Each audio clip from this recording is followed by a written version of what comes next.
Olá, meus irmãos, a paz do Senhor Jesus. Hoje, 9 de agosto de 2023, e nós queremos desde já saudar a todos os nossos amados irmãos, aqueles que já chegaram para estar conosco nessa live, aqueles que estarão chegando.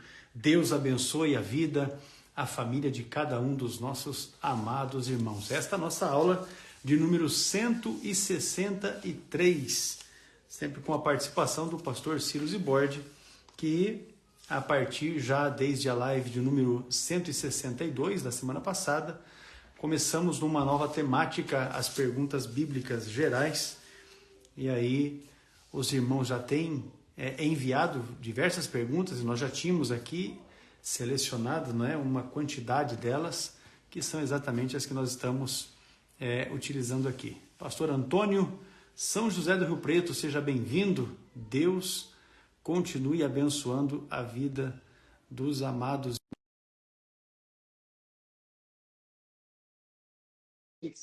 Wilton Borsen, Deus abençoe. Pastor Paulo Lima, a paz do Senhor. São Mateus do Maranhão, o Roniel sempre está conosco aqui. Uma bênção, né? Anderson Gomes, a paz do Senhor Jesus. Que maravilha. Deixa eu ajustar aqui também, pastor Ciro. A paz do Senhor, pastor, tudo certinho? Está na bênção? Paz do Senhor, pastor Alex. Tudo certo, graças a Deus. Vamos caminhando, né? Maravilha. Desse jeito. Não tem como parar. Não tem como parar e nem como diminuir a marcha, né? O ritmo é acelerado. Muito Verdade. bem. Está aí o pastor Felipe Vasconcelos. Seja bem-vindo. José Ayrton Júnior. Sejam bem-vindos cada um dos irmãos. Deus abençoe. O nosso irmão Wilton é lá de Manaus, no Amazonas. Olha aí que benção. Todos os irmãos sejam bem-vindos. Pouso Alegre, Minas Gerais com a gente, presbítero Elias Andrade. Olha aí que maravilha. Campina Grande, Mateus Souza.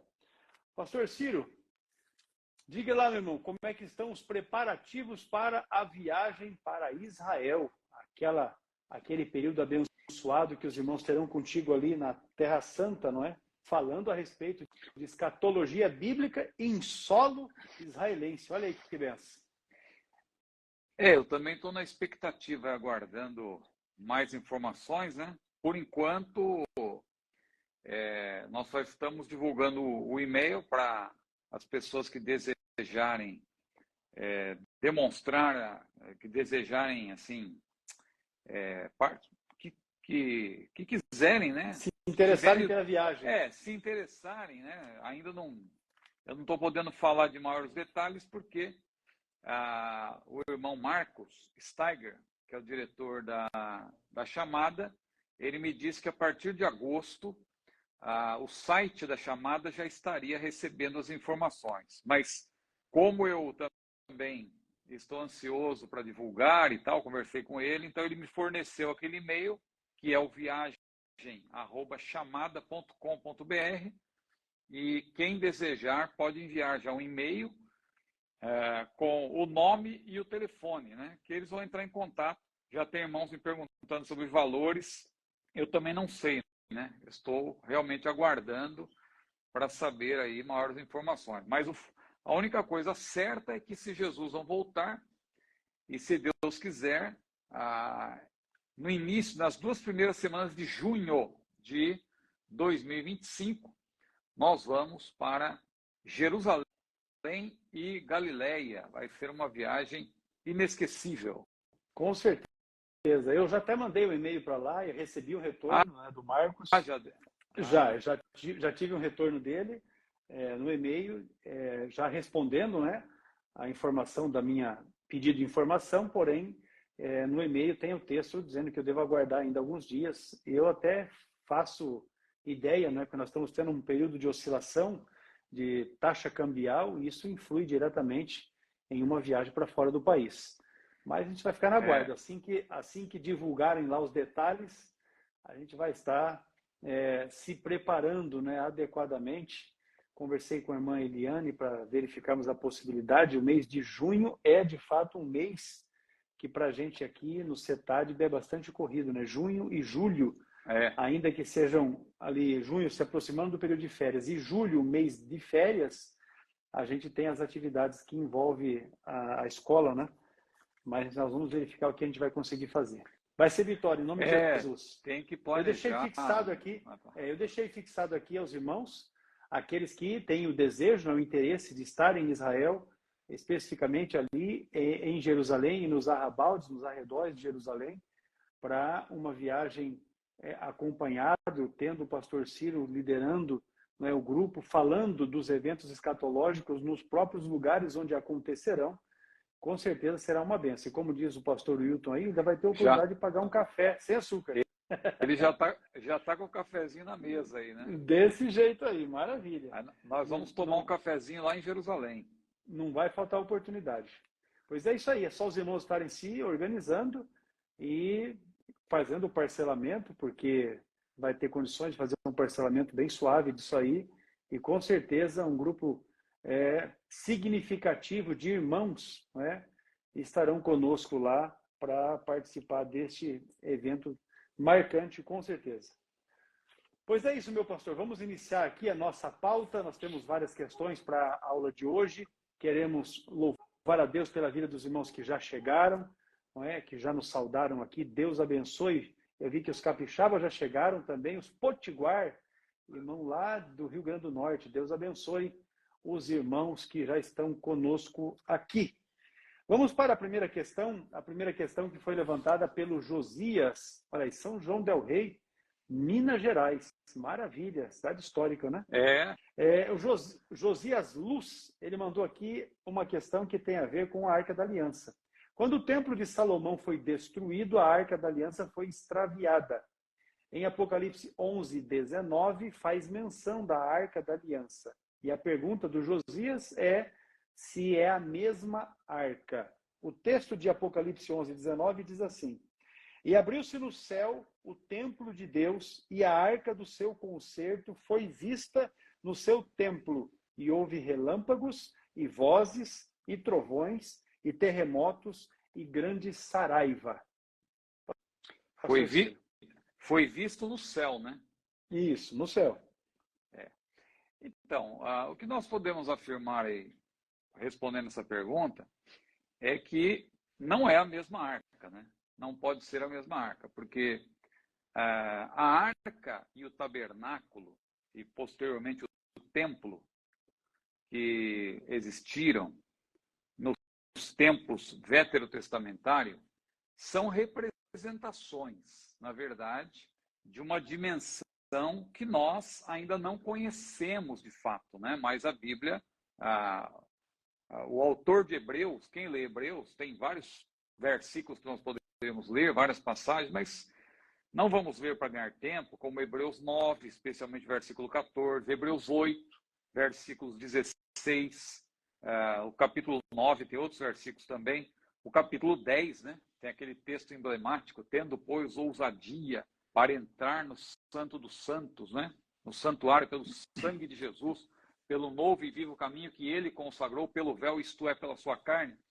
Então, o autor de Hebreus, ele deixa muito claro que tudo que se menciona com respeito ao culto no Antigo Testamento, com relação ao tabernáculo, posteriormente com relação ao templo, tudo aquilo é figura do que nós vamos experimentar numa outra dimensão ainda que não temos como dizer como será, porque só vamos poder saber como é essa nova dimensão quando estivermos, claro, com nossos corpos glorificados. A Bíblia diz que nós conhecemos em parte. 1 Coríntios 13 é muito claro. Nós conhecemos em parte. O apóstolo João também disse, filhinhos, agora não é manifesto o que havemos de ser, mas sabemos que quando ele se manifestar, nós seremos semelhantes a ele, porque assim como ele é, nós o veremos. Então, tudo o que aconteceu ali no Antigo Testamento, com referência ao tabernáculo e também ao templo, tudo aquilo é figura do que realmente existe no céu. Então, nós podemos dizer que a arca que existiu na terra é uma figura, sombra daquilo que nós vamos conhecer no céu. Não é a mesma arca, né?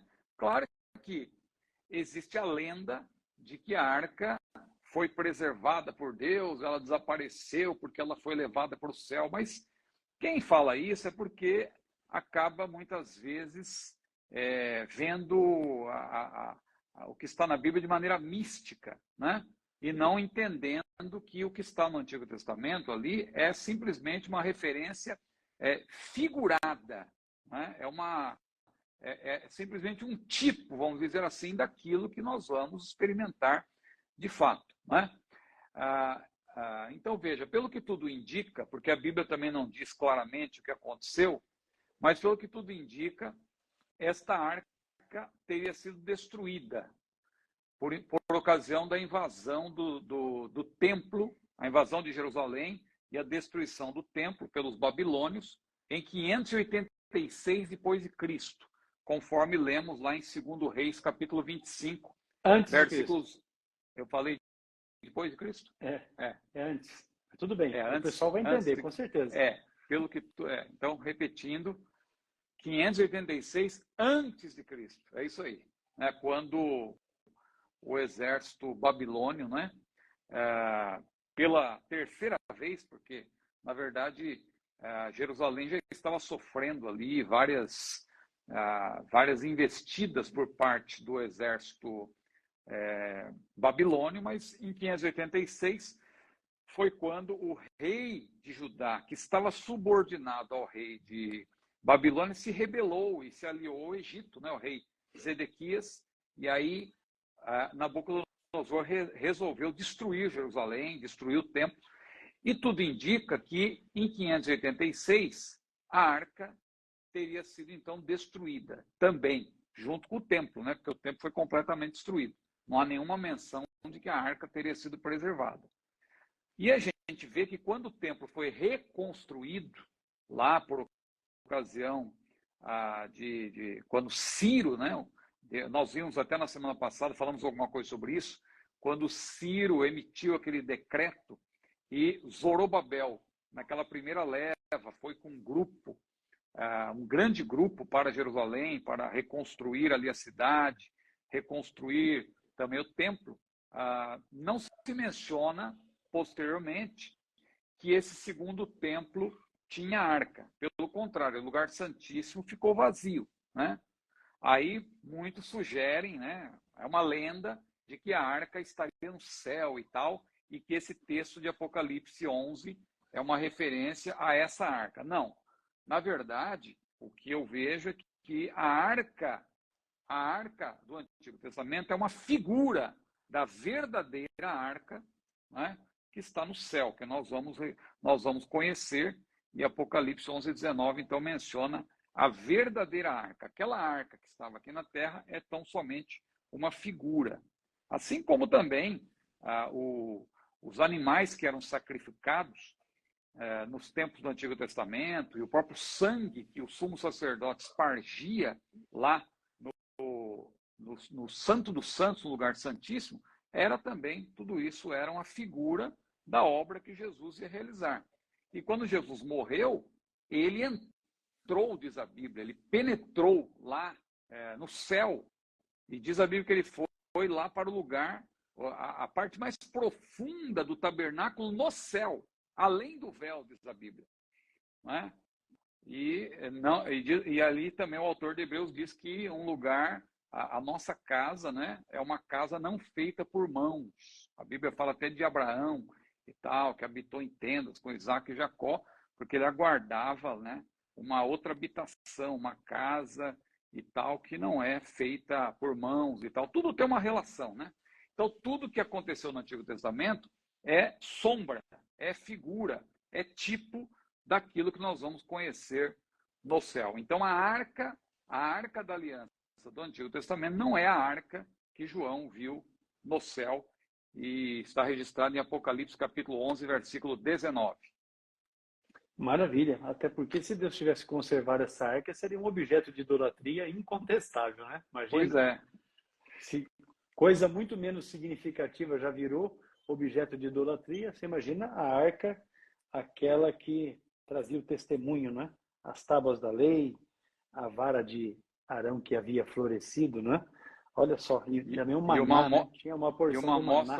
Uma amostra do maná, né? Que interessante Dentro da arca, ele não apodrecia, né? Então. Porque o maná sempre que ficava para o dia seguinte, apodrecia. Apodrecia, ficava mal cheiroso. Pois mas aquela porção que foi colocada ali, não. Era preservada, né? Com certeza. Pois bem, está esta questão levantada pelo nosso irmão Josias Luz Santos. Fica respondida aqui para os irmãos. A próxima questão tem a ver com o batismo com o Espírito Santo. O Julenilson, ele fez a seguinte pergunta: tem como ser batizado com o Espírito Santo e fogo sem a evidência de falar em línguas estranhas? Então, nós da Assembleia de Deus, nós defendemos essa doutrina que nós consideramos bíblica. Os irmãos de outros segmentos, alguns criticam e alguns dizem que não tem base bíblica e tal. Veja, cada denominação tem o seu perfil teológico, eclesiástico, consuetudinário. Nós também não concordamos com outras tradições, por exemplo, o calvinismo, nós não concordamos com o batismo infantil e tal. Então, tem várias coisas que nós também não consideramos bíblicos em outras denominações. Então, eles têm todo o direito de questionar a maneira de nós crermos. Só que para nós assembleanos, esta maneira de crer, isso para nós é 100% bíblico, né? Mas qual é a nossa base? A nossa base é o livro de Atos. Mas o livro de Atos, irmão Ciro, o livro de Atos não é um livro prescritivo, o livro de Atos não é um livro normativo. Como você vai basear uma doutrina no livro de Atos? Bom, não é novidade. Os grandes eruditos já escreveram teses sobre isso. Robert Menzies, por exemplo, é pioneiro nisso aí e tal, e outros teólogos também já escreveram obras nesse sentido, né? Aquele outro autor que me fugiu o nome agora, e tem autores brasileiros também escrevendo sobre isso, que eu, modéstia à parte, alguma coisa nos meus livros também eu já abordei a respeito disso, que o livro de Atos dos Apóstolos não é uma mera narração. O livro de Atos, bom, em primeiro lugar, ele é inspirado por Deus, né? Então, ele tem, embora não seja uma obra prescritiva como epístola, ele tem ali um conteúdo inspirado por Deus e, portanto, serve para formulação de doutrinas, para sistematização da doutrina.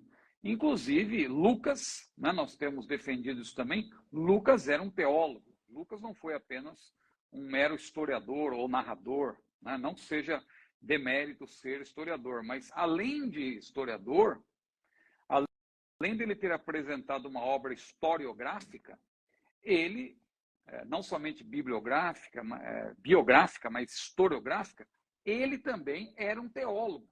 A gente percebe na maneira como ele apresenta o assunto que ele era um teólogo, ele andou com Paulo, ele aprendeu com Paulo, ele faz algumas menções próprias de um teólogo. Veja, por exemplo, a expressão cheio do Espírito Santo no Antigo Testamento, é só ele que utiliza, né? Paulo usa o verbo, né, enchei-vos do Espírito, mas somente Lucas, 4 vezes no seu Evangelho, 10 vezes em Atos, utiliza o termo cheio do Espírito Santo.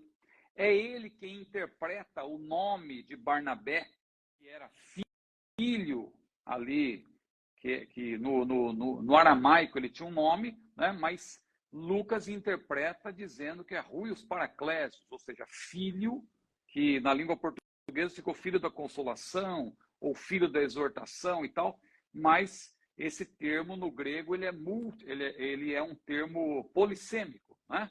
Porque é uma referência ao Espírito Santo. O Espírito Santo é o Paráclitos. Então, Ruios Paraclésios é o filho da obra multifacetada do Paráclito, né? Então, você veja que Lucas não poderia usar um termo desse assim a bel prazer. Ele sabia do que ele estava falando. Quando ele usa o termo cheio do Espírito Santo, ele sabia o que ele estava falando. Então, Lucas não é meramente um narrador, ele era um teólogo. Então você percebe no livro de Atos um padrão. A partir daí, estudos já foram feitos no sentido de detectar que o livro de Atos dos Apóstolos estabelece um padrão para a obra do Espírito Santo. Isso, portanto, serve para nós de fonte para sistematização doutrinária. E é daí que nós extraímos, então, a informação para defender essa ideia de que a evidência inicial, mas não a única, a evidência inicial, visível, audível, que pode ser detectada audivelmente, visivelmente, é o falar em línguas. Mas não é como hoje em dia as pessoas inventam por aí e tal. Olha, eu vou falar, você me imita, você fala como eu estou falando e tal, repete comigo. Não, não é isso. A verdadeira evidência é algo sobrenatural. É um fogo que o próprio Espírito Santo acende dentro da pessoa e a pessoa abre a boca e começa a falar, como aconteceu no dia de Pentecostes. Então, quando nós olhamos para o livro de Atos, nós vemos que sempre o revestimento de poder tem como evidência o falar em línguas. No dia de Pentecostes aconteceu isso. Atos capítulo 2, versículo 4, diz a Bíblia que todos foram cheios do Espírito Santo. E ser cheio do Espírito aí é uma referência ao batismo no Espírito, porque o termo cheio do Espírito, ser cheio do Espírito é também polissêmico, né?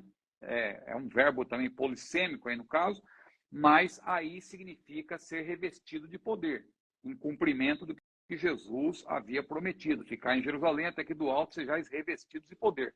Então, Atos 2, versículo 4, diz que todos foram cheios do Espírito Santo, ou todos foram revestidos de poder, ou ainda, todos foram batizados no Espírito Santo e falavam em outras línguas conforme o Espírito Santo lhes concedia que falassem. Quando você vai para o capítulo 10, Pedro pregando na casa de Cornélio, a mesma coisa, de maneira textual, você lê a partir do versículo 38 ali, Pedro está pregando e tal, e dali a pouco ele disse como Jesus de Nazaré andou fazendo bem, curando a todos os oprimidos do diabo, porque Deus era com ele e tal, e dali a pouco diz a Bíblia que a palavra de Deus ainda estava na boca de Pedro quando caiu o Espírito sobre todos. E o que aconteceu? Quais foram as evidências? O irmão está com a Bíblia aberta aí, se não quiser ler. Com certeza. Eu creio que é o versículo 40, eu não anotei aqui, é a 44. partir do 30. 44, eu vou ler isso aí. a partir do 44. E dizendo Pedro ainda estas palavras, caiu o Espírito Santo sobre todos os que ouviam a palavra. E os fiéis, que eram da circuncisão, todos quantos tinham vindo com Pedro, maravilharam-se de que o dom do Espírito Santo se derramasse também sobre os gentios, porque os ouviam falar em línguas e magnificar a Deus. Então, ouviam falar em línguas, a mesma coisa que aconteceu no dia de Pentecostes, né? E o outro texto é Atos capítulo 19. Isso só para mostrar os textos em que isso ocorre de maneira textual. Porque a gente percebe que Lucas, ele fala disso em Jerusalém, ele fala disso lá em Cesareia Marítima, na casa de Cornélio, e depois em Éfeso. Outros Pentecostes aconteceram. Veja que em Jerusalém mesmo não houve só um Pentecostes, houve aquele Pentecostes inaugural, depois houve outros momentos em que o Espírito Santo desceu. A Bíblia mostra, só que Lucas, ele, claro, custava caro fazer um livro naquela época, não era tão fácil você repetir tudo de novo.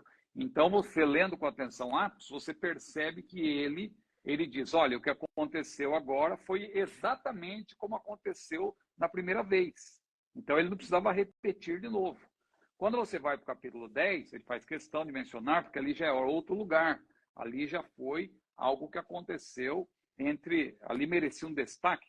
Ele não dá todos os detalhes, mas ele dá um destaque, porque ali já era algo na casa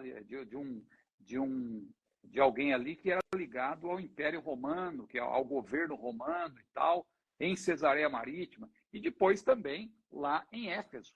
A gente vê o destaque também. E está implícito também em Atos capítulo 8, em Samaria e tal. E em outras passagens você vê isso de maneira implícita. Mas nós percebemos um padrão. Então, a partir desse padrão, a Assembleia de Deus, ela também, com base em algumas outras passagens não muito enfáticas, mas que formam, junto com esses textos que eu falei, um corpus, né?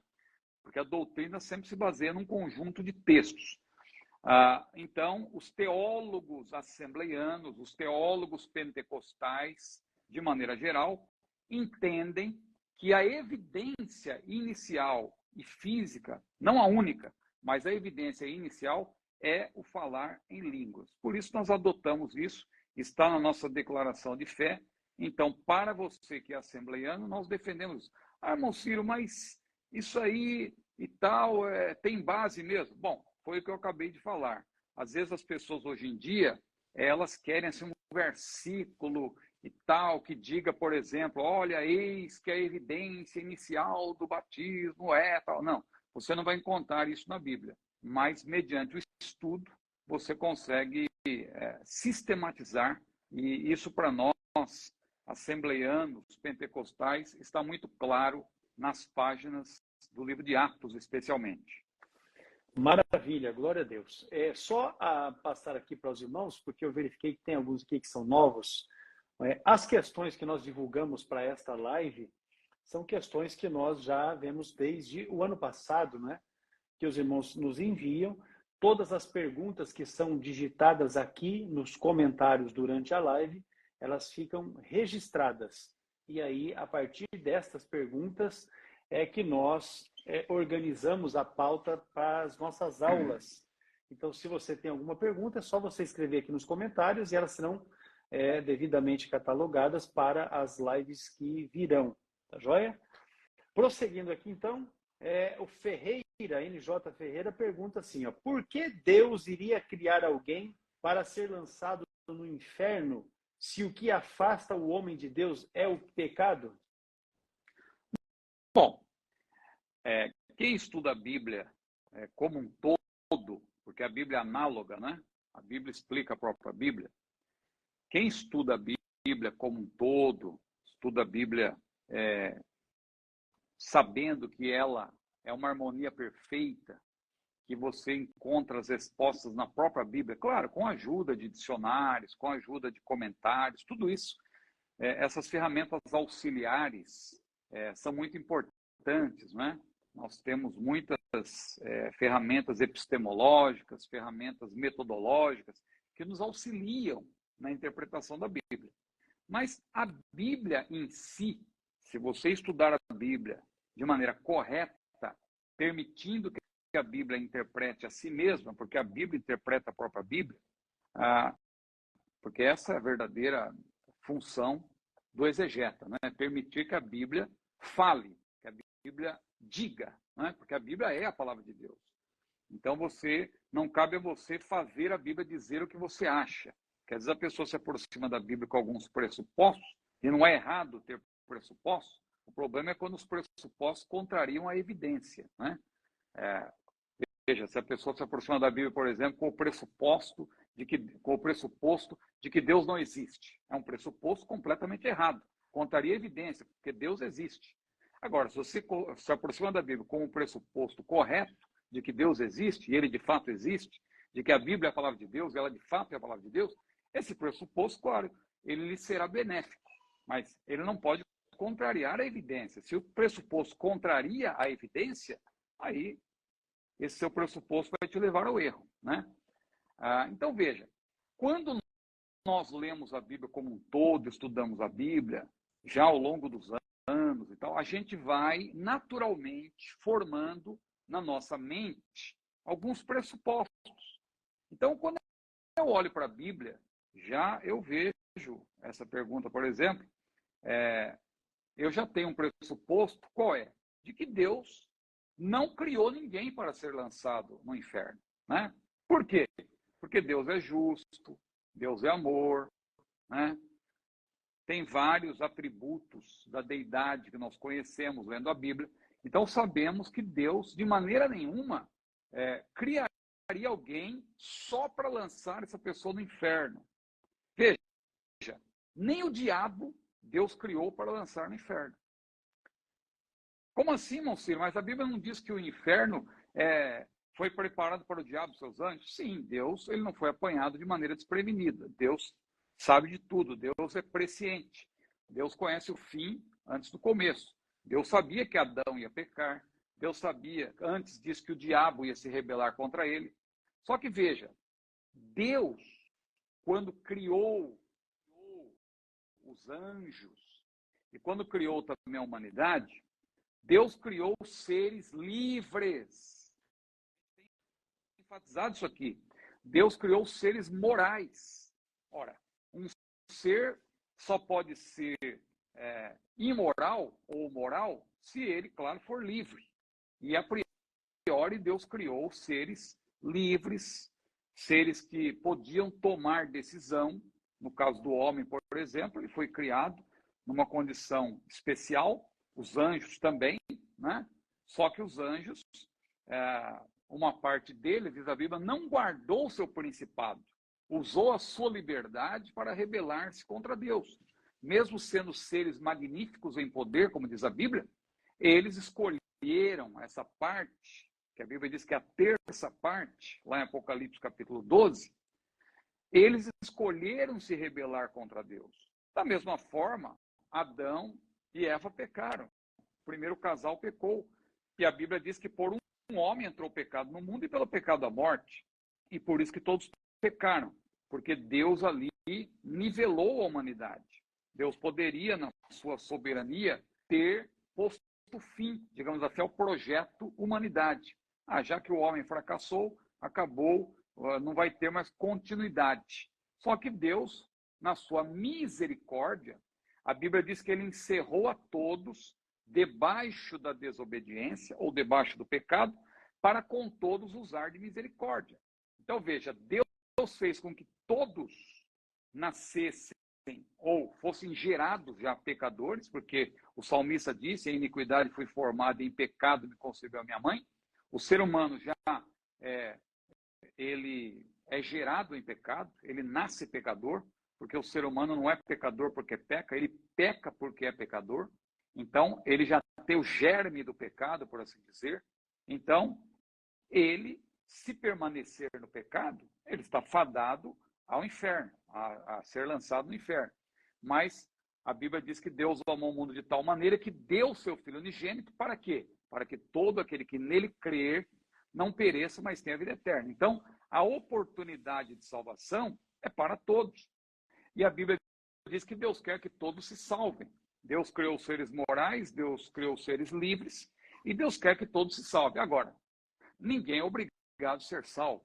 Há pessoas que escolhem o caminho do erro. E ao escolherem o caminho do erro, ao escolherem o caminho do pecado, aí vamos para a pergunta do nosso irmão. Deus não criou ninguém para ser lançado no inferno. O que afasta o homem de Deus é justamente o pecado. Só que Deus não é o autor do pecado. O pecado existe por escolha livre de Satanás e também da humanidade. Satanás escolheu pecar. Deus não é o autor do mal, o mal moral. Irmão Ciro, mas aquele versículo de Isaías que diz, Deus falando, eu crio o mal. Ali não é no sentido de criar o mal moral. Ali é no sentido de trazer juízo específico dentro daquele contexto.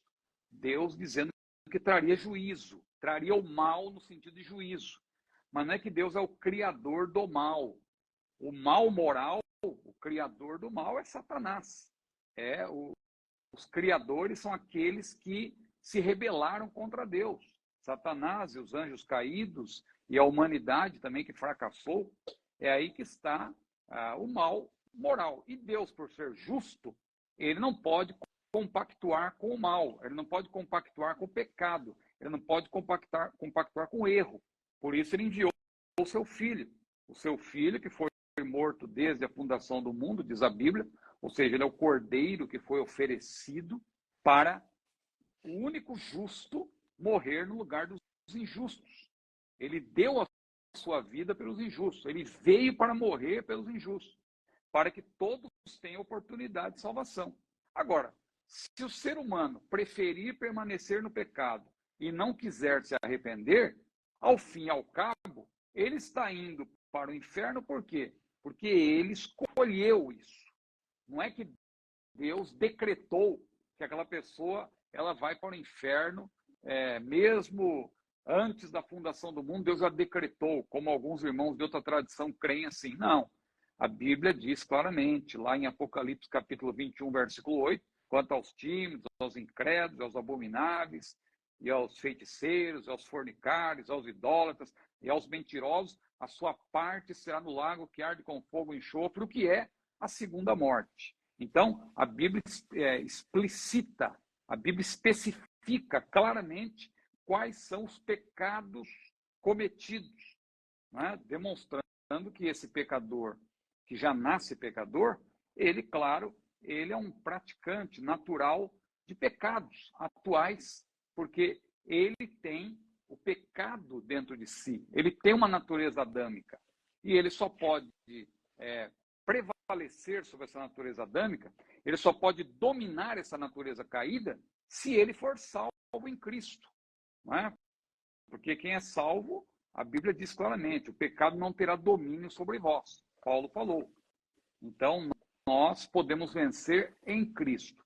Só que Deus, então respondendo ao irmão, por que Deus iria criar? Deus não criou ninguém para lançar no inferno. Deus criou as pessoas e Deus quer que todos se salvem. Só que Deus não criou autômatos. Deus não criou robôs. Se Deus realmente não quisesse ser adorado, ele criaria autômatos. Só que existe adoração robótica? Adoração verdadeira? Não. A adoração, ela é espontânea. A adoração é voluntária, né? Ninguém adora porque foi programado para adorar. Não, a pessoa, ela quer adorar. Ela quer amar. É um ato voluntário.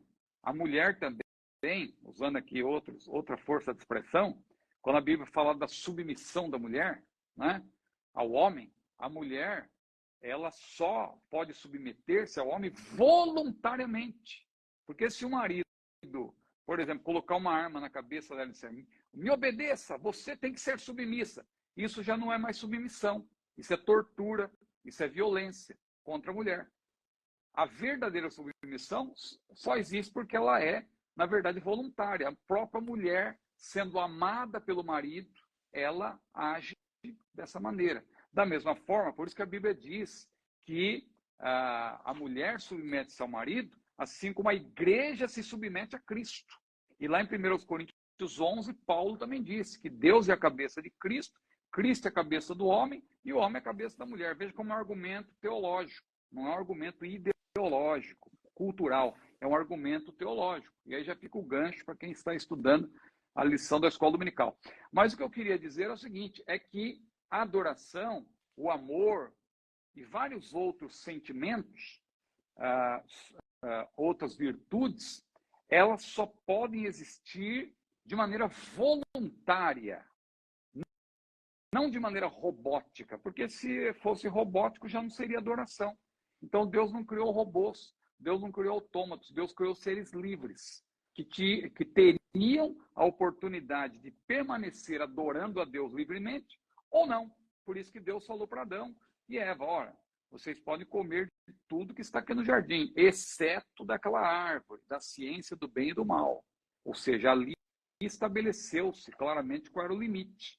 E eles passaram ali do limite, eles desobedeceram a Deus. Os anjos também desobedeceram aquela parte que se rebelou contra Deus, não guardou o seu principado, e foi aí que o mal entrou, foi aí que foi criado o mal moral, não por Deus, mas os seres que foram criados livremente, que se rebelaram contra Deus, e assim o mal se estabeleceu, e as pessoas serão lançadas no inferno por causa do seu pecado, mas aqueles que obedecerem a Deus, foram fiéis, vão para o céu. Isso é justo, porque o nosso Deus, a Bíblia diz que ele é o justo juiz. Muito bem, um Deus de justiça. Essa questão levantada então pelo Ferreira, não é? Vamos avançar aqui então, meu pastor. Deixa eu pegar aqui, ó, Ronildo de Oliveira Silva, a pergunta dele envolve angelologia. Quantos anjos existem conforme a Bíblia? São categorias, né? Não. Bom, mesmo que seja categorias, a Bíblia menciona lá o caso do arcanjo Miguel, a Bíblia menciona serafins, a Bíblia menciona querubins, e anjos de maneira geral. Agora, quantidade mesmo de anjos, a gente não tem como saber, né? O texto de Apocalipse, capítulo 5, versículo 11, diz assim: E olhei e ouvi a voz de muitos anjos ao redor do trono, e dos animais e dos anciãos. E era o número deles, milhões de milhões e milhares de milhares. Então veja que a própria Bíblia não diz o número exato, mas a Bíblia mostra que é uma quantidade inumerável, né? É importante observar que nem tudo a Bíblia responde de modo objetivo, né? Nem tudo a Bíblia responde de modo objetivo. Às vezes a gente quer encontrar assim uma resposta específica e tal, quantos anjos existem exatamente, mas a Bíblia não diz, né? Qual é, por exemplo, quanto que representa a terça parte dos anjos, por exemplo? A Bíblia não diz, né, qual é a quantidade para a gente saber a quantidade total, né, para a gente saber qual é essa terça parte dos anjos. Então, há determinadas questões que a Bíblia não responde de maneira objetiva. Alguém acredita, eu ouvi, às vezes eu acompanho alguns debates, né, pela internet, e eu ouvi alguém dizendo aí que o número de salvos, que eles vão ser salvos, é exatamente a terça parte dos anjos para completar, né, a população celestial, porque Deus tinha anjos, um número de anjos, como a terça parte se rebelou, o número de salvos agora vai ser exatamente o número de anjos que se rebelou para que a população celestial esteja completada. Veja como isso é simplesmente uma viagem filosófica, né? Vamos dizer assim, não tem nenhum respaldo na palavra de Deus. Então, não dá para responder essa pergunta objetivamente, né? Quem sabe um dia nós vamos estar numa outra dimensão, né?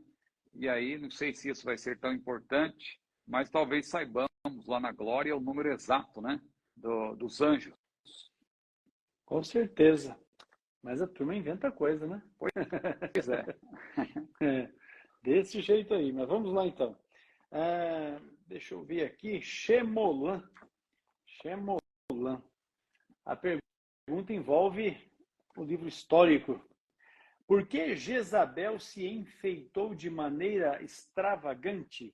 Seria pelo fato de saber que iria morrer e era um costume de se enfeitar antes de morrer? Pergunta do nosso irmão aqui, Shemolan. Então, antes de responder objetivamente essa pergunta, é interessante a gente observar que a Bíblia menciona pelo menos duas Jezabéis, né? Uma no Antigo e outra no Novo Testamento.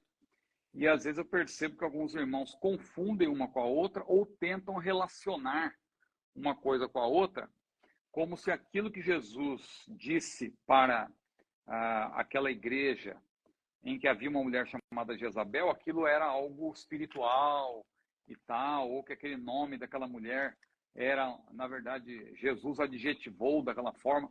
Não. O nome da mulher, de fato, era Jezabel, né? Então, a Bíblia menciona duas Jezabéis. A de Apocalipse 2:20 era uma falsa profetisa. A do Antigo Testamento é mais famosa, né? Porque ela foi esposa de Acabe. O que a Bíblia diz sobre essa Jezabel do Antigo Testamento? Qual é a sua trajetória? Só para citar rapidamente.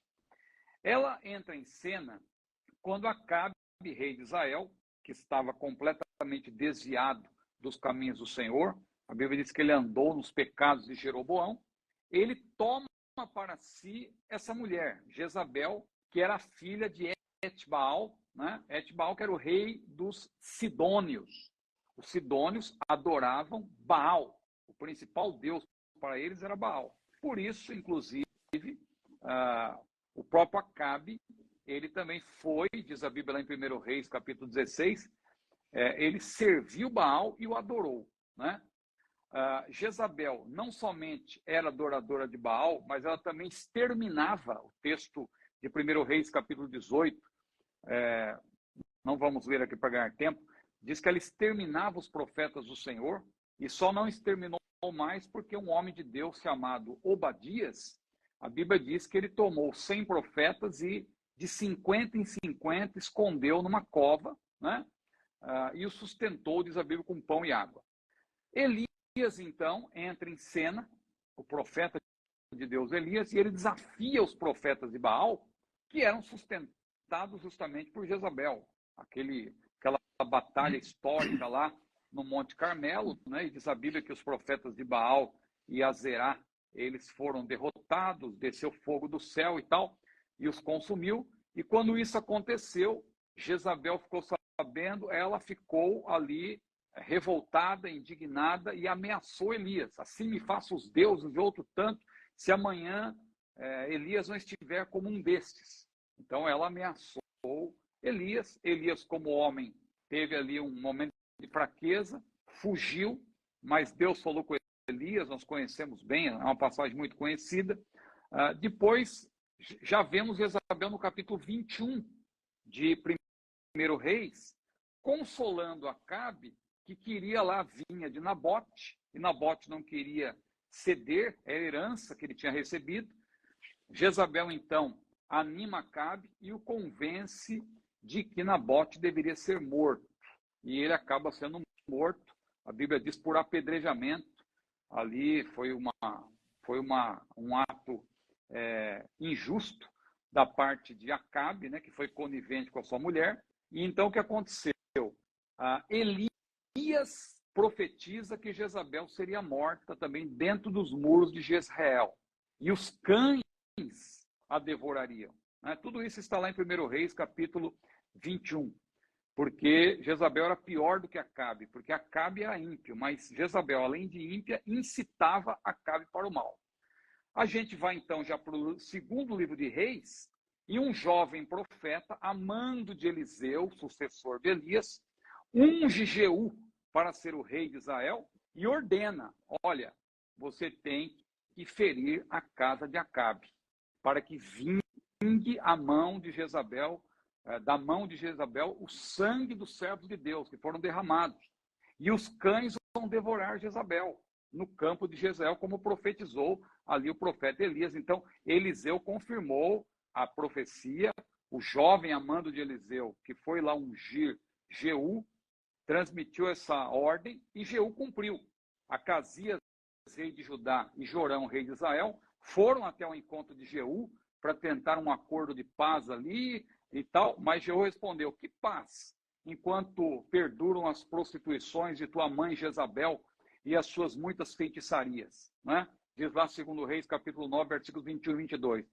Foi então que Jeú mandou matar Jorão e Acasias e foi em direção lá de Jezabel também para matá-la.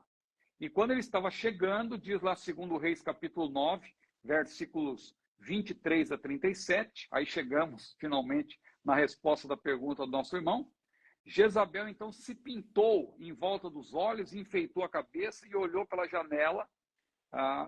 Tudo indica que ela já esperava a morte, né? Eu acredito que ela se arrumou dessa maneira e tal, porque ela sabia que a sua hora tinha chegado.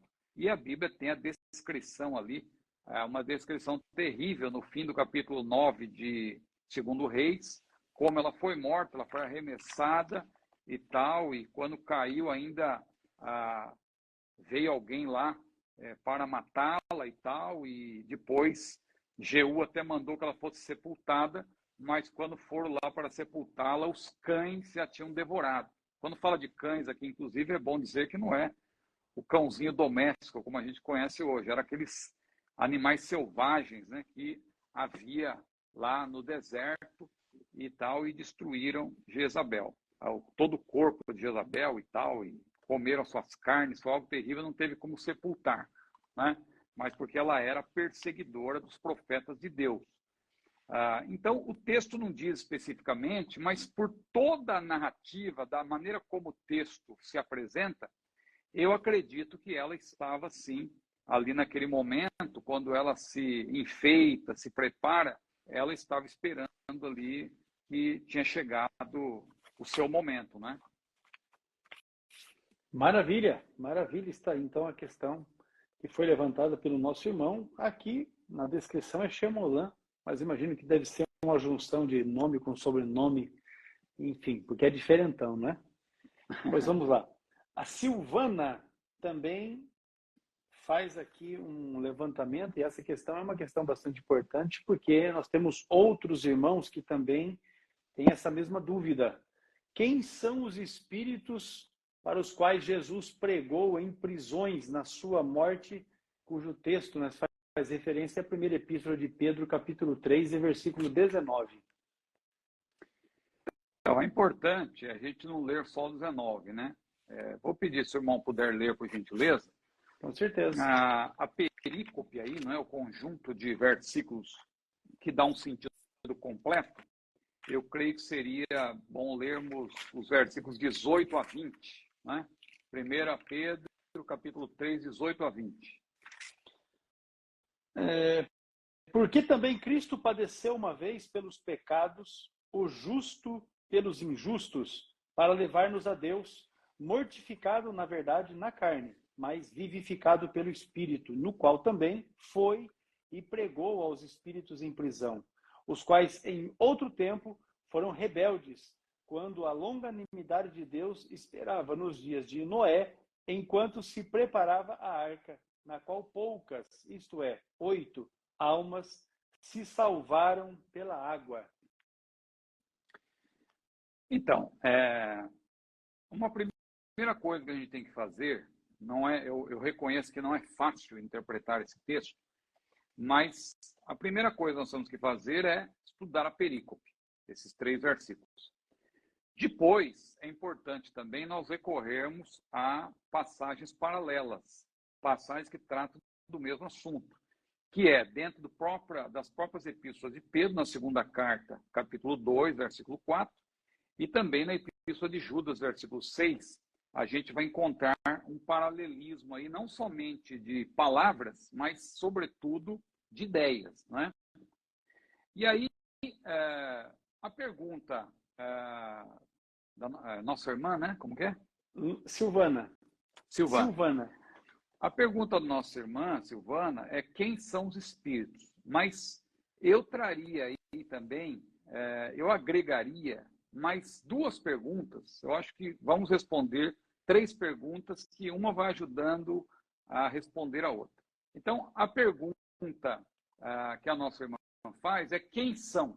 Quem são os espíritos para quem Jesus pregou? São homens? São anjos? Ou ambos?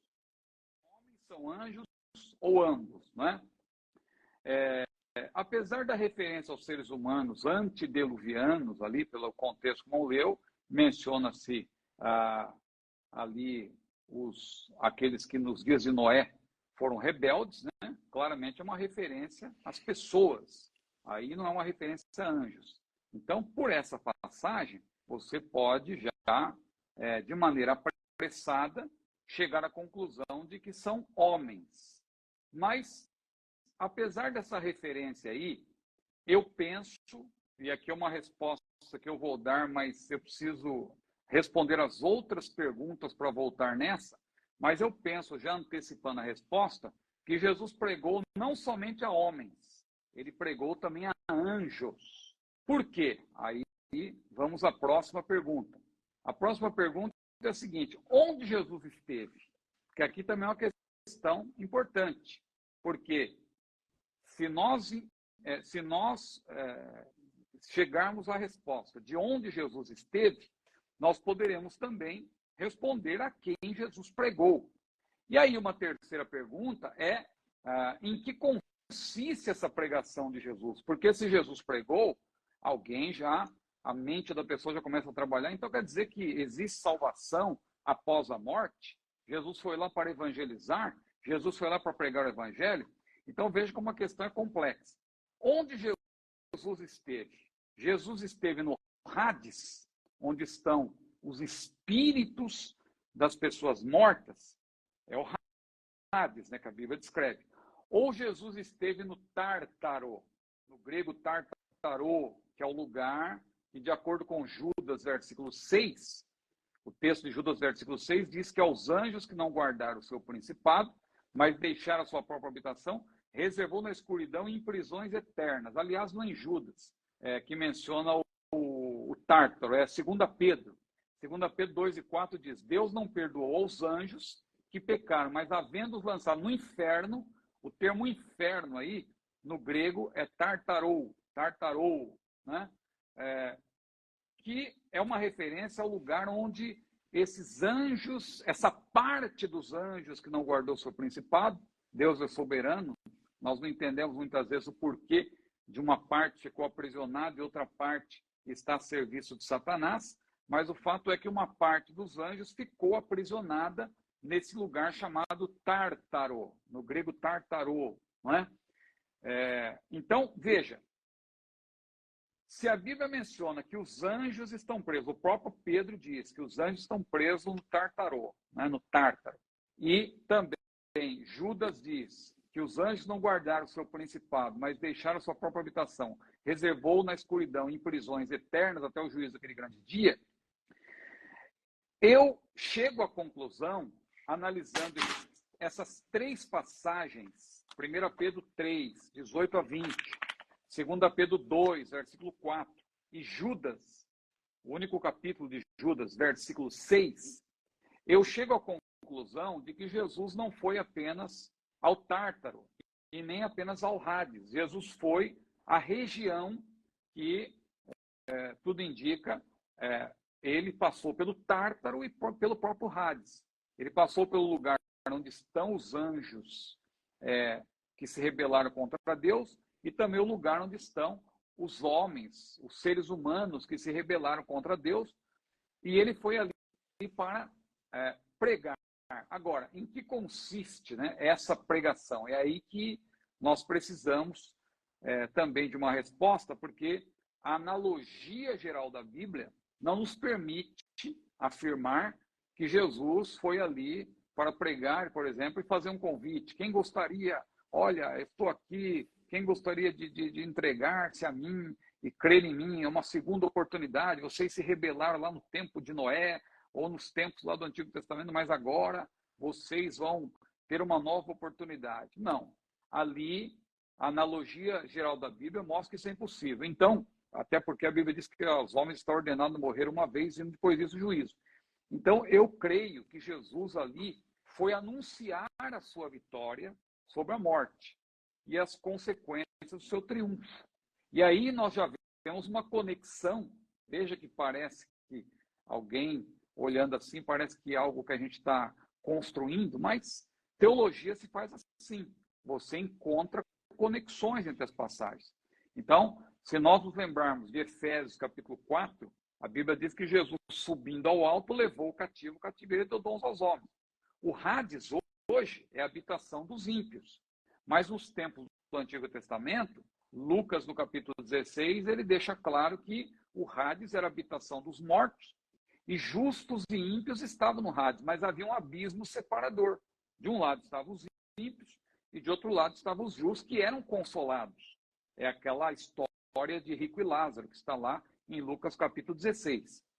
Então, juntando tudo isso, eu creio que Jesus, entre a sua morte e a sua ressurreição, ele teria descido às partes mais baixas da terra para anunciar a sua vitória aos espíritos em prisão, no caso os anjos, mas também foi ao Hades, onde ele anunciou a sua vitória. Os ímpios também viram esse anúncio da vitória, Jesus venceu, só que Jesus teria transportado, tudo isso, claro, a gente não pode ser dogmático quanto a isso, mas a gente crê que Jesus teria transportado daquele lugar do Hades, a parte onde estavam os justos, Jesus transportou aqueles justos para o paraíso, porque segundo aos Coríntios capítulo 12, Paulo diz que conhece um homem, se no corpo não sei, se fora do corpo não sei, esteve no paraíso, no terceiro céu, né? E Apocalipse 6, 9 e 10 também mostra que os mártires do período tribulacional estarão no céu, debaixo do altar de Deus. Então, havendo todas essas conexões, nos fazem chegar a essa conclusão. Então, na minha maneira de ver, esses espíritos aos quais Jesus foi pregar, ou não pregar para evangelizar, mas pregar para anunciar a sua vitória, foram tanto os anjos caídos, como também os espíritos dos seres humanos que estavam lá no Hades naquela ocasião. Maravilha. Isso eu aprendi lá quando eu me converti, né? Foi uma ida proclamatória. Venci. Glória a Deus. Pois bem, meu pastor, nós vamos encerrar nossa aula de hoje, 23 horas, essa aula de número 163, lembrando que ela vai ficar salva aqui no Instagram, mas amanhã, não é, na quinta-feira, já estará disponível também no canal Cetadeb no YouTube. Todos os irmãos são convidados, não é, para estar acessando o canal Cetadeb no YouTube, se inscrevendo para ter acesso aos conteúdos que nós estamos semanalmente publicando. Dizer que para a próxima semana, das que eu tinha impresso aqui, ficou essa aqui, ó. Dar dízimo em dinheiro é correto? Olha aí. Essa vai ser na próxima aula, a de número 164. Pastor Ciro, as suas considerações finais. A próxima é sobre o dízimo, né? Vai começar por essa. Sim. Um privilégio, quero agradecer, né, poder participar de mais essa aula. Estou vendo vários irmãos aqui entrando, amigos, que Deus abençoe. Eu quero aproveitar aqui mais uma vez e fazer uma divulgação da nossa viagem. Está longe ainda, eu sei que tem muita gente que fica ansiosa, né, para viajar logo, mas nós estamos divulgando uma viagem com bastante antecedência para você se planejar. Em 2025, se Deus quiser, nós vamos fazer uma viagem para Israel. Se você tem interesse, se você tem o desejo, não estou falando nada ainda de dinheiro e tal, porque eu nem sei, na verdade, quanto custa essa viagem, mas a editora Chamada, que tem grande experiência, a editora Chamada há décadas, está promovendo viagens para a Terra Santa. Inclusive, essa viagem vai coincidir com um congresso lá em Jerusalém, para um grande aprendizado realmente sobre escatologia. Eu também, por graça de Deus, vou ministrar ali nos locais especiais, aqueles lugares em que podemos dar uma palavra, vamos estar falando ali alguma coisa, especialmente com ênfase escatológica. Então, se você deseja fazer essa viagem, vai ser em junho, nas 2 primeiras semanas de junho de 2025. Por enquanto, não temos valores, as inscrições vão ser abertas agora em agosto, mas você já pode enviar um e-mail para viagem@chamada.com.br e colocar o seu nome e também o seu WhatsApp, que a própria editora Chamada vai entrar em contato para lhe dar maiores detalhes. Fica aqui a minha palavra de gratidão ao pastor Hércules e que Deus abençoe toda a nossa equipe do Cetadeb em Apucarana, nossa vice-diretora, a irmã Eliane Denob, todos os funcionários aí em Apucarana, mas também todos os nossos professores e alunos espalhados pelo Brasil e pelo mundo. E que Deus abençoe grandemente o nosso Cetadeb. Maravilha, o Cetadeb agora já em 25 países, não é?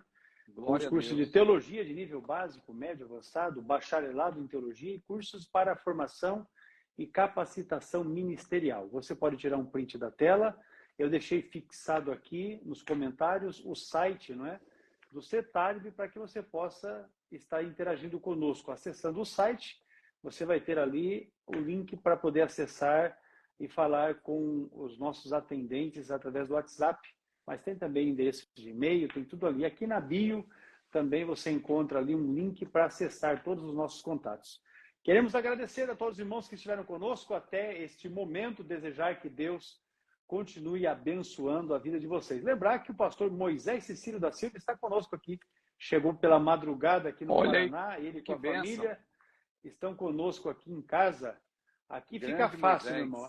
Aqui a gente esparrama colchão para ali, para cá, para cá, para cá, para cá, e a gente se ajunta aqui e vamos, que Deus é bom.